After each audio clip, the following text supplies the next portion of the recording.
제가 연구소 소장으로 있는 곳에서 1년에 2번 저널이 나오는데 그 특집 가운데 하나가 이제 미국의 복음주의 단체인 잡지죠. 크리스티애니티 투데이. 여러분 그래서 복음주의의 세계적인 동향이 어떻게 되는지를 알고 싶으면 크리스티애니티 투데이라는 .org 해서 보시면 거기 최근에 복음주의권의 이슈에 대해서 다른 것들을 살펴볼 수 있는데 8월달 이슈 가운데 하나가 그거였습니다. 제목이 이렇게 돼 있었어요. 천국에는 많은 저택들이 있지만 우리는 왜 앞서서 이렇게 많은 것을 원하는가? 미국에도 이제 주택 구입자들이 많아서 집값이 우리랑 똑같습니다. 올랐다가 푹 떨어지고 있어요. 사실은 우리 한국의 집값은 우리나라만의 문제가 아니라 세계 경제적인 동향입니다. 근데 이걸 잘 모르니까 항상 정부에다가만 욕을 하는데 사실은 세계 경제적인 동향이 그런데 이제 미국 복음주의자가 얘기한 거예요. 하늘에 그렇게 많은 집이 있다고 그러고 천국 간다 그러는데 왜 이 땅에다가 이렇게 미련을 갖고 있느냐. 도대체 기독교인들의 가정과 믿지 않는 가정 간의 차이가 도대체 뭐냐. 비싼 집, 큰 집 다 갖추면 되는 것. 세상 사람들도 그렇게 원하는데 기독교인들도 똑같은 걸 원한다면 도대체 차이가 뭐냐? 라는 문제를 제기하고 있습니다. 세상 사람과는 분명히 달라야 된다는 걸 우리가 아는데 그 부분에 있어서 우리가 어떻게 살아야 되는지에 대한 문제. 오늘 골로새서에 나오는 본문도 바로 그와 같은 것입니다.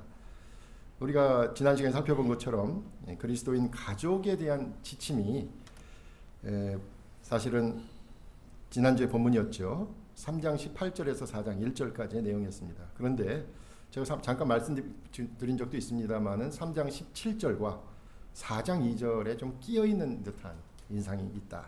왜냐하면 3장 17절에서는 하나님 아버지께 감사하라. 그런데 4장 2절에서는 또 감사하라라는 말이 있으니까 사실 여기를 쏙 빼도 그냥 3장 17절 다음에 4장 2절 오늘 본문이 그대로 연결이 되는 것 같아요.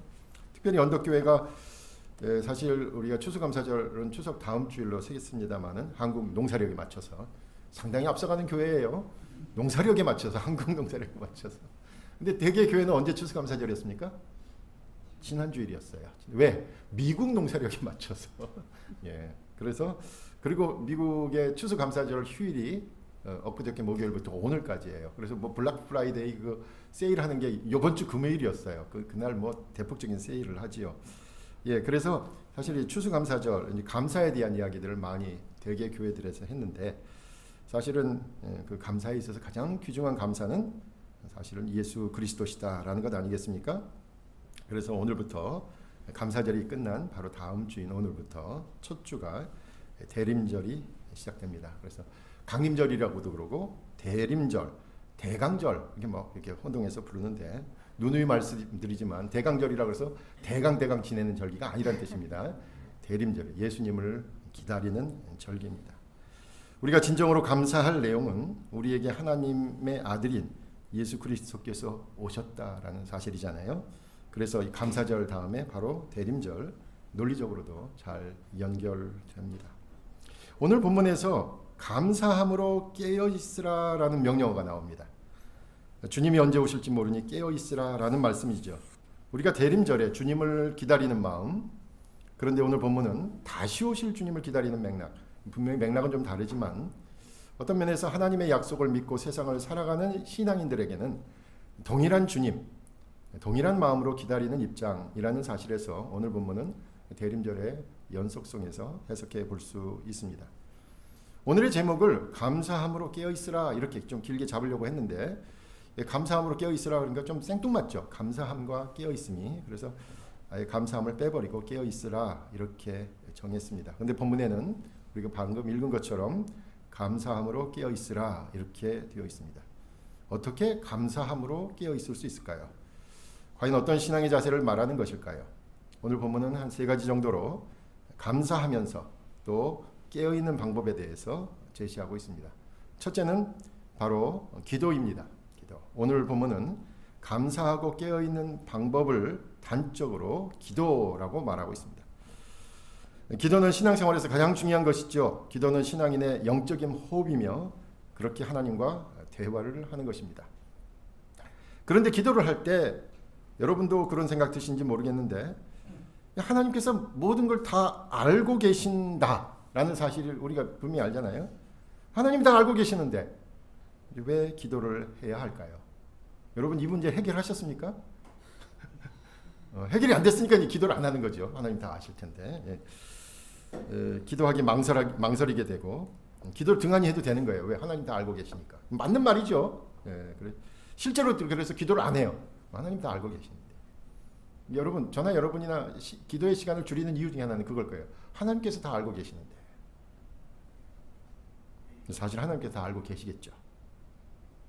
그런데 우리가 기도를 하게 되면 기도를 하면서 우리 스스로가 무엇이 문제인지, 내 스스로가 무엇이 문제인지, 내가 무엇이 부족한지, 그리고 내가 무엇이 필요한지를 알게 되죠. 결국 기도는 하나님, 내게 필요한 거 이거 모르셨죠? 이런 거 필요한데 하나님 이거 모르고 어떻게 하신 겁니까? 라는 걸 묻는 게 아니죠. 바로 기도는 우리 자신이 필요한 것을 깨닫게 되는 과정이고 바로 우리의 필요를 깨닫게 하시려고 하나님께서 우리에게 요구하신 시간인 것을 알 수 있습니다. 그리고 처음에는 자기 욕심을 구하는 기도로 시작을 했더라도 점점 하나님의 뜻을 구하는 기도로 변하게 되는 것을 경험하게 됩니다. 결국 기도는 하나님을 내 뜻에 굴복시키는 자리가 아니라 자신의 뜻을 하나님의 뜻에 순종시키는 자리입니다. 바로 그 기도야말로 감사하고 깨어있는 방법이라는 것입니다. 먼저 감사에 대해서 한번 얘기해 볼까요? 기도할 때 감사의 이유를 찾을 수 있기 때문입니다. 우리가 왜 감사를 안 합니까? 그것도 마찬가지죠. 당연한 일이 일어났다고 생각하니까 감사하지 않는 거예요. 당연해. 그거는 당연한데 뭐 감사할 게 없다라고 생각하는 거죠. 그런데 기도하면서 보통은 당연하다고 생각했던 것에 대해서 감사한 사실을 알게 됩니다. 내가 이 정도 땀과 노력을 기울였으니 당연하다고 생각했던 것이 기도를 통해서 그 많은 과정에서 하나님의 은혜와 또 여러 사람들의 도움과 배려가 있었다는 사실을 깨닫게 됩니다. 그래서 감사는 하나님께도 하는 것이지만 자신에게 도움을 준 사람에게도 진심으로 감사하는 것이 포함되어야 합니다. 용서에 대해서도 우리가 그 얘기하지 않습니까?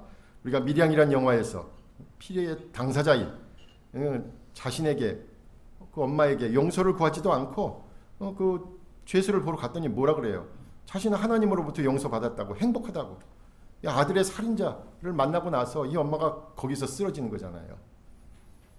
그 영화에서 뭘 얘기합니까? 자신도 위선으로 가득 차 있었고 그리스도인들의 허위의식을 이야기했던 것과 똑같은 논리로 감사에 대해서도 그렇게 말할 수 있습니다. 하나님께 감사하면 되었다고 생각하는 이들을 향해서 주위 사람들에게 진심으로 감사한 적이 있는지 물어야 합니다. 그리고 진정한 감사는 사람들을 향한 감사도 포함되는 것임을 알게 됩니다. 기도할 때 그 감사의 내용과 감사할 대상이 떠오르는 것이죠. 또 그렇습니다. 이 감사에 대해서 당장은 내가 원하지 않았던 결과라서 마음대로 안 되잖아요. 답답해서 부정하고 싶은 현실이지만 그때 마음을 다잡아서 조용히 기도를 하면 처음에는 억울해서 소리 지르고 싶고 기가 막혀서 여기저기에 막 하소연하고 싶고 마침내는 답답해서 눈물을 흘리다가 기도하면 문득 모든 것을 선하고 가장 적절한 것으로 인도하실 하나님을 인정할 수밖에 없게 됩니다. 그 사실을 인정하지 않으면 억울하고 기가 막히고 답답한 세상을 한순간도 살 수가 없습니다. 그때 하나님의 존재와 하나님의 인도하심을 인정하면 바로 그 믿음으로 다시 지금의 현실을 마주할 수 있는 마음이 새롭게 생깁니다. 그래서 데살로니가 5장 17절에서 18절에서 말씀하잖아요. 쉬지 말고 기도하라. 범사에 감사하라. 그래서 기도와 감사는 연관이 있습니다. 기도할 때 감사를 하게 되는 거죠. 깨어있는 것은 어떻게 가능할까요? 마가복음 14장 17절에서 이 깨어있으라는 말은 예수님과 깊은 관련이 있는 말씀이죠. 함께 기도하러 겟세마네 동산에 올라가신 예수님께서 기도한다고 하면서 졸고 있던 제자들을 향하여 하신 말씀입니다. 내가 한 시간도 깨어 있을 수 없더냐. 실망이 가득한 말씀입니다. 주님께서 이제 곧 체포되어 십자가형을 받을 것을 알고 그 괴로움 가운데 있을 때였습니다. 가장 믿고 신뢰하던 3명의 제자만을 자신과 함께 얼마나 불안하셨겠어요. 그리고 얼마나 괴로우셨겠어요. 그리고 시간이 점점 다가올수록 억눌리는 그 고통을 함께 나누려고 제자들을 같이 가서 기도하자라고 부탁했는데, 그렇게 믿고 기대했던 베드로와 야고보와 요한 이 3사람이 정작 잠이 들어 있었던 것입니다. 그래서 그 섭섭함에서 깨어 있을 수 없느냐라고 반문하신 것이죠. 바로 이 깨어 있을 수 없느냐, 깨어 있으라라는 부분은 초기 기독교 공동체에서 바로 깨어 있으라, 오늘 본문처럼 나오는 말씀인데, 결국은 뭡니까? 다시 오실 주님을 기대하고 준비하라라는 뜻을 말하기 시작한 것입니다. 그래서 에베소서 6장 18절에 바울은 이렇게 얘기합니다. 모든 기도와 간구를 하되 항상 성령 안에서 기도하고 이를 위하여 깨어 구하기를 항상 힘쓰며 여러 성도를 위하여 구하라라는 말씀입니다. 그래서 깨어 있으라라는 말씀은 구체적으로 기도하라라는 말씀이기도 하지만, 또 다른 모든 일에 경각심을 가져라라는 말씀으로 해석할 수 있습니다. 주님을 기다리는 삶의 태도를 말하는 것이죠. 경각심을 갖고 주님을 기다리는 삶을 말하는 것입니다. 첫째는 제가 말씀드렸습니다. 감사함으로 깨어있는 방법은 결국 기도하는 것입니다. 두 번째와 세 번째는 이것과 연결되어 있는 구체적인 행동을 이야기합니다. 경각심을 구체적으로 다루는 것, 깨어있는 것을 구체적으로 다루는 것은 무엇입니까? 그것은 바로 예수 그리스도를 드러내는 것입니다. 그러니까 이렇게 얘기하셔야 돼요. 깨어 있으라. 그러면 상태를 얘기하는 것 같지만 단순히 상태를 나타내는 말이 아니라 구체적인 행동을 의미하는 것입니다. 이것은 바로 바울의 사역을 통해서 오늘 본문에 드러나지요. 여기서 우리는 바울과 골로새 교회가 지금 서로 떨어져 있는 것을 기억해야 합니다. 바울은 지금 감옥에 갇혀 있습니다. 그런데 감옥에서 자신의 삶을 돌아보니까 자신의 현재의 이 고난을 포함하여 자신의 삶 전체가 오직 한 가지 목적이었다는 사실을 깨닫게 된 것입니다. 3절에 이렇게 나옵니다. 또한 우리를 위하여 기도하되 하나님이 전도할 문을 우리에게 열어주사 그리스도의 비밀을 말하게 하시기를 구하라. 내가 이 일 때문에 매임을 당하였노라.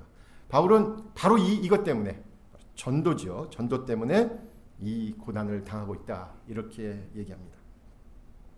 우선 신앙 공동체 안에서 바울이 자신이 맡은 이야기를 하지요. 그것은 바로 그리스도의 비밀을 말하는 것입니다. 여기 비밀 나오면 여러분도 모호해져요. 그죠? 비밀이라는 단어가 나오면 발목이 딱 잡혀요. 이거 모호하잖아요. 미스테리. 근데 우리가 이게 비밀이라는 단어를 너무 어렵게 생각하는 것 같아요. 여기 그리스도의 비밀, 이 말은 엄밀한 의미에서 그리스도, 바로 그 비밀, 이렇게 읽어야 할 겁니다.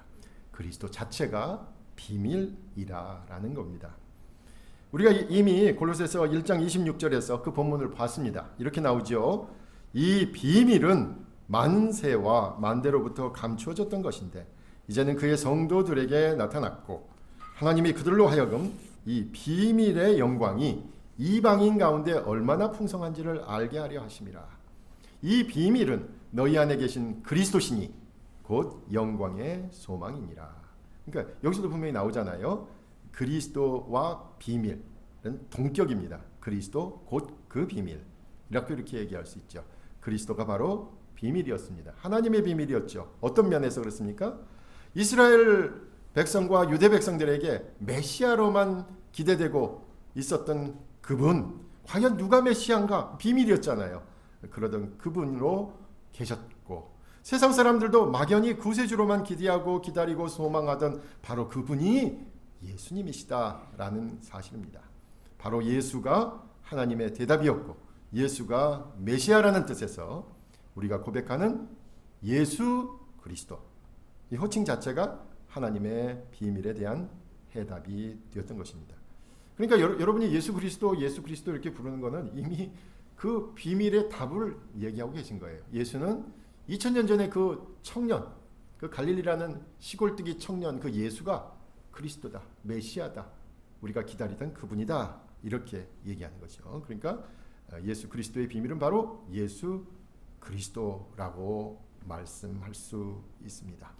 예수 그리스도가 하나님의 비밀이며 하나님의 진실이었고 하나님 자신이었다는 것, 이것이 바울이 옥에 갇혀서도 포기할 수 없는 진리였습니다. 그러므로 이 바울의 사역을 통해서 우리는 이렇게 말할 수 있습니다. 우리가 깨어 있다는 것은 바로 예수 그리스도를 증거하는 것에 있습니다. 우리가 삶으로 예수 그리스도를 증거하는 것, 조금 어려운 말로는 현존으로 전도하는 것. 여러분 삶에서 구체적으로 나가서 말은 안 해도 교회 다니는 사람이 다르구나 라는 것을 보일 수 있는 그런 삶으로 보이는 것에서 더 나아가서 우리가 행하는 일에서 바로 예수 그리스도를 드러내야 된다라는 말씀입니다. 이것은 우리가 신앙생활을 하면서 흔히 빠질 수 있는 그러한 위험을 제기하고 있습니다. 우리가 행하는 일, 그게 어떤 모임이나 어떤 행사나 또 위로나 격려나 우리가 나누고 봉사하고 선교하는 일에 이르기까지 그 어떤 것도 예수 그리스도를 증거하는 것을 넘어서는 것은 복음의 본질을 훼손한다라는 거지요. 그러니 깨어 있어야 합니다. 우리는 조금의 선한 행동이라도 하려고 들면 우리 마음 깊은 곳에서 감추어져 있던 것이 스물스물 올라옵니다. 그래서 결국은 자신의 이름을 내고 생색내고 드러내는 것에 관심을 자연스럽게 갖게 됩니다. 그런데 그때 다시 한번 깨어야 합니다. 예수 그리스도를 드러내는 것, 그 이상은 아닌지, 하나님의 은혜를 나타내는 것, 그 이상은 아닌지, 그런 의미에서 깨어 있어야 하는 것입니다. 예수 그리스도를 드러내는 것을 전도 자체로 생각할 수도 있으나 저의 경우는 요즘 그런 것 같아요. 나이가 드니까 이런 경우들이 점점 더 많이 생겨요. 이름을 내는 경우들. 점점 더 깨어 있어야 한다라는 말, 사실 제 자신에게 하는 말입니다. 어딜 가서 그렇게 이름을 내야 되는 경우들이 있으니까 말이에요. 우리 장로님께서 수고로 매일 진행하는 성경 읽기가 지난 주간에 요한복음이었습니다. 요한복음 7장 18절에 이 말씀이 있더라고요. 예수님의 증거하시는 말씀인데, 스스로 말하는 자는 자기 영광만 구하되 보내신 이의 영광을 구하는 자는 참되니 그 속에 불의가 없느니라. 결국 우리 신앙생활에서, 특히 공동체 신앙생활에서 행여 자신의 영광을 구하지 않았는지 늘 깨어 있어야 합니다. 우리를 보내신 분, 바로 예수 그리스도를 드러내도록 정말로 깨어 있어야 합니다. 마지막으로 두 번째는 이제 바울의 복음 전파와 관련해서 예수 그리스도를 증거하는 것이 깨어 있는 방법이었다면, 세 번째는 신앙 공동체가 함께 행동하는 것으로 나타납니다. 깨어 있기 위해서 첫 번째는 기도하라라고 말씀하셨드렸고요. 둘째는 예수 그리스도를 드러내는 것이어야 된다. 세 번째는 신앙 공동체가 함께 행동하는 것입니다. 그것은 바로 뭡니까? 신앙 공동체에 대해서 바로 교회 밖의 사람들에 대한 삶의 태도를 언급하고 있습니다. 5절 이렇게 말하죠. 외인에게 대해서는 지혜로 행하여 세월을 아끼라. 이 말씀은 특히 박해의 상황을 염두에 둔 말씀이라고 할 수 있습니다. 교회 밖에 있는 사람들에게 특별히 지혜롭게 처신하라라는 것이죠. 아무렇게나 행동하지 말라는 겁니다. 행동 거지에서 세상 사람들의 호감과 존경과 인정을 받을 수 있도록 머리 써가면서 행동하라, 이 말이에요. 세월을 아끼라는 것은 특히 모든 경우에 그렇게 하라는 거예요. 주님 오실 때가 멀지 않았으니 남은 시간을 선용하라는 것입니다. 이 말씀은 깨어있으라 라는 본문과 분명히 관련이 있습니다. 깨어있으니 주님 오실 날이 얼마 남지 않았다는 것을 알고 세상 사람들에 대해서 더욱 지혜를 모을 것을 당부하고 있습니다. 바울은 데살로니가 전서 4장 12절에서도 이렇게 말했습니다. 외인에 대하여 단정히 행하라. 특별히 이 본문은요, 데살로니가 전서를 보니까요, 경제적으로나 사회적으로 교회 밖의 사람들에게 부담을 주지 말라는 말씀으로 하고 있어요. 그 얘기는 뭡니까? 그리스도인들이 더 성실하게 그리고 더 근면하게 일하라라는 것이죠. 그렇게 삶의 공간에서 존경을 받을 것을 권하고 있습니다. 실제로 박해 상황에서 초기 기독교 공동체가 점점 성장할 수 있었던 것은 바로 그들의 삶에서 주위 사람들의 존경을 받는 데 있었습니다. 아니 그렇게 험하게 박해를 하는데 기독교가 오히려 성장했다는 것은 이건 이성적으로 받아들이기가 어려운 대목이잖아요. 그들의 삶이 감동을 줬기 때문에 그렇다는 것입니다. 중세의 잘못된 가르침으로 인해서 교회 안에서 일하는 사제들, 목회자들과 교회 밖에서 일하는 교인들을 엄청난 차이를 뒀죠. 그래서 교회 안에는 거룩하고 제사장이고 밖에는 죄악된 세상이고, 이걸 극복한 게 바로 독일 기독교 귀족에게 고함이라는 종교개혁자 루터의 책입니다. 바로 그 책에서 나온 것이 우리가 그렇게 많이 아는 만인사제설입니다. 이 만인사제설은 이런 내용이에요. 사제와 교인이 차등이 있는 것이 아니라 모두가 평등하다라는 사실입니다. 어떤 점에서 평등합니까? 사제가 있는 교회 안의 공간이나 교인들이 일상적으로 접하는 교회 밖의 공간이 모두 거룩하다라는 것입니다. 그래서 이제 예배에 임하는 사제처럼 여러분 교인의 삶에서 제사를 드리듯이 그렇게 살아내라. 일상생활을 예배처럼 살아내라. 세상 일이 바로 하나님의 일이기 때문에 그렇다라는 것이에요. 그것이 만인사제설의 중요한 핵심입니다. 우리가 자주 인용하는 막스 베버의 프로테스탄트 윤리와 자본주의 정신에서도 말하고 있습니다. 실제로 이 중세 체제에 익숙한 가톨릭 국가보다 개신교, 청교도와 감리교의 근명과 성실함이 있었던 나라들이 더 성장하더라 이거예요. 현대 자본주의 발전에 더 기여했다라는 주장입니다.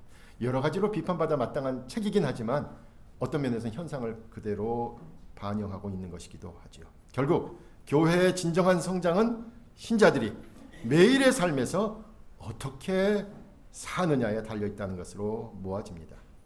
우리가 이렇게 모여서 진정으로 예배를 드리는 바로 그 마음으로 그저 나가서 대충 살지 마시고 바로 그 예배 드리는 마음으로 여러분의 직장에서, 여러분의 사업에서, 여러분 가정에서 최선을 다하라라는 말씀입니다. 로마서 12장 18절도 이렇게 고면합니다. 할 수 있거든 너희로서는 모든 사람과 더불어 화목하라 라는 말씀입니다. 그리고 구체적인 행동, 함께 해야 할 행동 과연 무엇일까요? 오늘 본문은 마지막으로 6절에 말하지요. 말하는 것과 깊은 관련이 있습니다. 우리가 외인에 대해서 행동할 때 지혜롭게 하라라는 것의 가장 중요한 포인트는 말 조심하라 이거예요. 우리가 교회 밖의 사람들에게 지혜로운 행동으로 다가가는 가장 중요한 것은 바로 이 말이기 때문입니다. 저나 여러분이 잘 알지 않습니까? 여러분이 밖에 나가서 도둑질을 하겠어요? 누구를 해치겠어요? 누구를 때리겠어요? 다 말로 하는 일이잖아요. 로마 제국이 박해를 받는 상황이었습니다. 이런 외부의 적대적인 환경을 의식하면서 교회 밖의 사람들에게 지혜롭게 행동하려면, 다시 말해 지혜로운 말을 하려면 우리가 익히 알고 있는 것처럼 우리가 매번 들었던, 그 옛날에 그렇게 많이 들었던 수단과 방법을 가리지 말고 적극적으로 전도하는 방법은 아니라는 거예요. 그런 식으로 하지 말라는 거예요. 함부로 말하지 말아야 합니다. 아무렇게나 말하지 말아야 합니다. 말을 조심스럽게 해야 합니다. 최선을 다해서 말을 해야 합니다. 오늘 본문에서 너희 말을 항상 은혜 가운데 소금으로 맛을 낸 것 같이 하라. 그렇잖아요, 여러분. 음식할 때 소금이 있고 없고가 큰 차이를 내잖아요. 그렇게 분명히 같은 말을 해도 맛깔스럽게, 적합하게, 그리고 꼭 필요한 말을 하라라는 권면입니다. 쉽게 말하면 사람을 살리고 사람을 세우며 사람을 격려하는 말을 하라는 말씀입니다.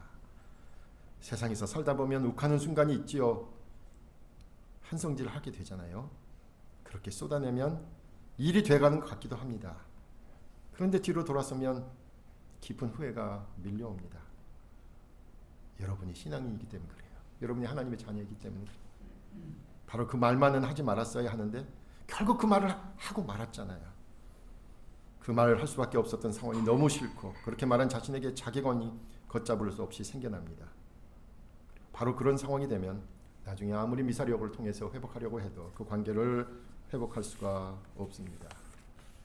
나는 뒤끝이 없는 사람이야 하는 그 사람, 그 말 무섭습니다. 뒤끝이 없어서 앞에서 다 쏟아붓죠. 나중에 그거 어떻게 감당하려고 그래요? 그렇잖아요. 뒤끝이 없는 사람은 무섭습니다. 오늘 본문은 분명하게 말합니다. 교회는 홀로 떨어져 있는 섬이 아니라는 점입니다. 교회는 사회에 속해 있습니다. 그래서 사회 안에서 함께 생존해야 합니다. 그래서 교회 밖의 사람들의 시각에 민감해야 하고요. 오늘날처럼 교회에 대한 인식이 바닥을 치고 있을 때는 박해 가운데 있었던 초기 기독교 공동체로부터 더 많이 배울 수 있습니다. 그래서 두 번째 말했던 더욱이 예수 그리스도에 집중해야 하는 것입니다. 하나님의 사랑을 보이기 위해 예수 그리스도께서 자신을 희생하신 그 사랑의 모습으로 세상으로 나가야 합니다. 우리의 그 무엇이 아니라 예수 그리스도를 보이는 것밖에는 방법이 없기 때문입니다.